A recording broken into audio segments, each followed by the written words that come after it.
Mr. Yamada woke up early. The sun was just rising over Hiroshima. Soft light came through the small window of their wooden house.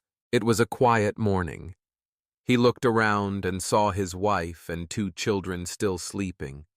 His heart felt full. Their home was not big. The roof sometimes leaked when it rained. The walls were thin, but it was filled with love. His wife, Mrs. Yamada, lay on one side of the bed. She had a kind face. She worked hard every day to care for the children. Hina, their 10-year-old daughter, slept beside her little brother Yuji, who was only 6. They were curled under one blanket. Hina had a big imagination. She always asked questions. Yuji was quieter. He liked watching the sunlight on the river and listening to birds sing. Mr. Yamada stood slowly and walked to the small kitchen area. He started boiling water for tea. He liked these quiet moments. He believed every new morning was a gift. Outside, he could hear a few birds. A neighbor was sweeping his front step. Children laughed in the distance. It was a normal morning in Hiroshima, peaceful and calm. Soon, Mrs. Yamada woke up. She smiled and went to the kitchen. She began to cook breakfast. That day, she wanted to make something special, sweet pancakes. It was rare to have enough sugar and flour, but she had saved some for today. As she flipped the pancakes, the warm smell filled the room. Hina sat up, rubbed her eyes, and smiled. "Are we still going to the park today, Mama?" Hina asked. "Yes," said Mrs. Yamada, "if it stays sunny." Yuji sat beside his sister. He held his toy boat. "Can I play near the river?" he whispered. "Of course," said Mr. Yamada. "After breakfast, I'll go to work. But I will be home early. We can all go together." They sat at the small wooden table. The pancakes were soft and sweet. The children laughed and shared stories. Mr. Yamada smiled. He loved seeing his family happy. Life was hard during the war, but moments like this gave him strength. Outside, the city was waking up. Bicycles moved along the roads. Shops were opening.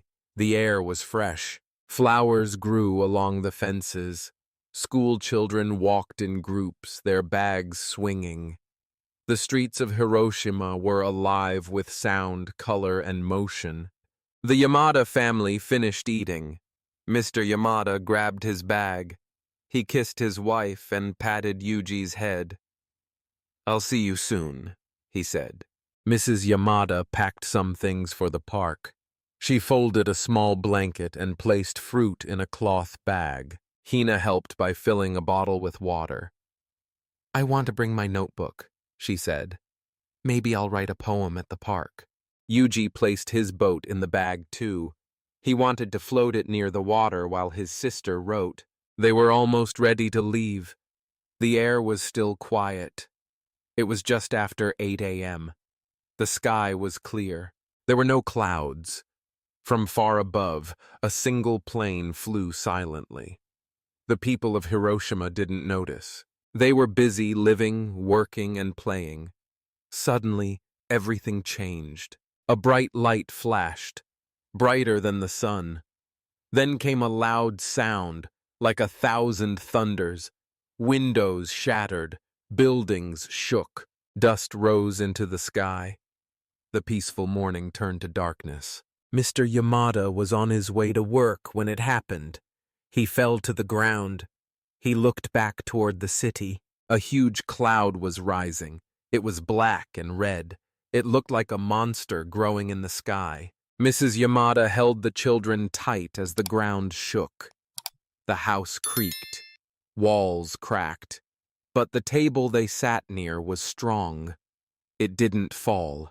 The air outside changed. It became hot and thick. Birds stopped singing. The sky turned gray. In just one moment, everything was different. But inside their hearts, one thing stayed the same: their love for each other. Even in fear, they held on. They didn't know what had happened, but they knew they had to stay together. It had started as a normal morning, but now Hiroshima was silent, not with peace, but with shock. The sky, once blue, now held something terrible, and the story of the Yamada family had just begun. The smoke was still rising. The ground was full of dust and ash. The sky had turned dark, even though it was still morning. Buildings were gone. Streets were broken. Fires burned in many places. The city of Hiroshima was no longer the same. It was quiet, but not peaceful. The silence was filled with fear and pain. Mrs. Yamada stood outside the broken house. She held Yuji in her arms. Hina held her hand. The children were scared. Their eyes were wide.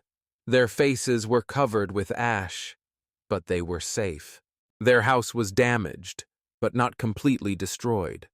The table had protected them when the blast came. They looked around. Many houses were gone. People were walking slowly, some with injuries, some crying for help. Others called out names, looking for their family. It was a scene of sadness and confusion, but in the middle of all this pain, people still helped each other. Mrs. Yamada saw an old woman sitting on the ground. She was hurt and could not stand. Mrs. Yamada walked over and gave her some water. "Are you alone?" she asked gently.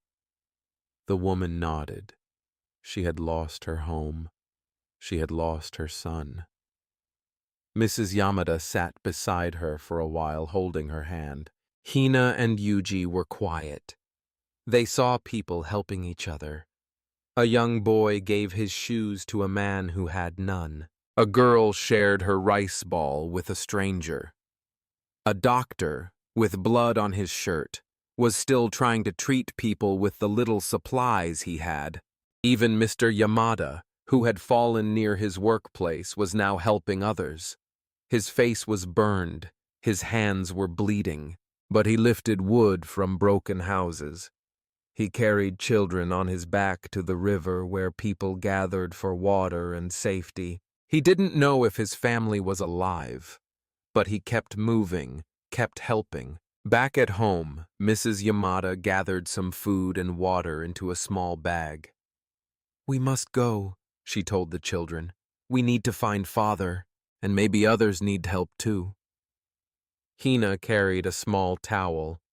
Yuji carried his toy boat, now dusty and broken, but still precious to him. They walked slowly. The city was full of smoke. Fires burned beside them. People were coughing, but no one was shouting or fighting. Everyone was quiet. They were all trying to survive, and they were doing it together. At the river, they saw many people sitting or lying down. Some were too hurt to move. Others were waiting for help.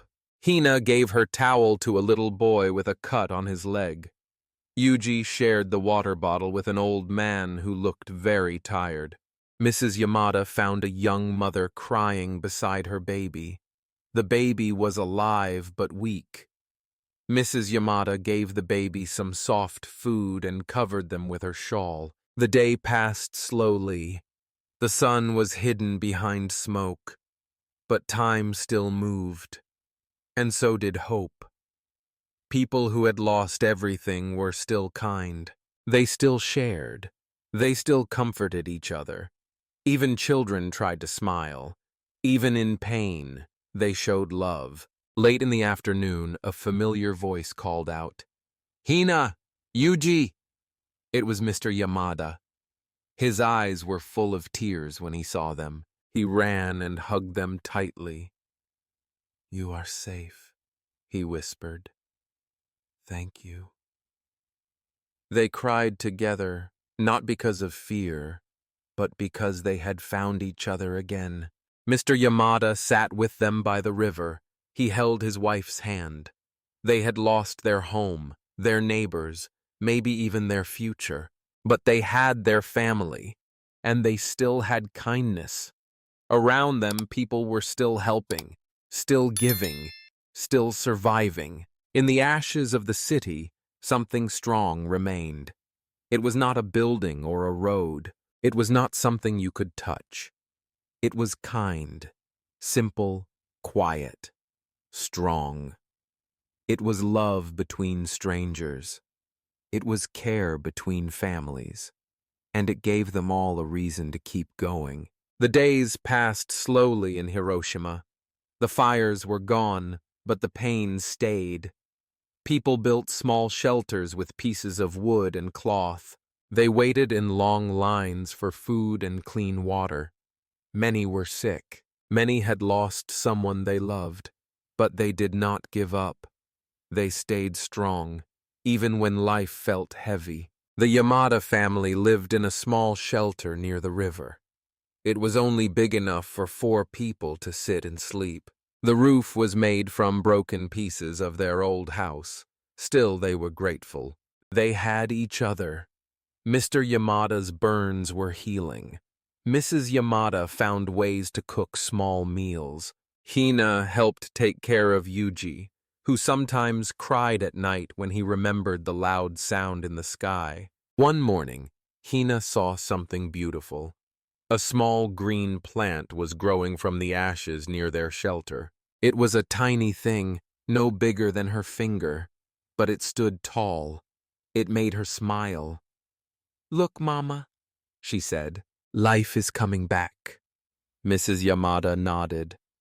"Yes, my dear. Even after great pain, life finds a way." Every day, more people came together to help. Some brought food, others cleaned the streets. Children sang soft songs to comfort the older ones. Slowly, very slowly, the city began to breathe again. One afternoon, a group of men came to the river with books and pencils. They were teachers. "We want the children to learn again," they said. "Even if the school is gone, their minds can still grow." Hina and Yuji joined the class. They sat on the ground and listened to stories. They wrote their names on paper. For a moment, they felt like normal children again. Mr. Yamada helped build a small wooden hut to use as a classroom. It had no doors and no windows, but it had hope. Every child who sat inside felt brave. They were learning not just from books, but from life.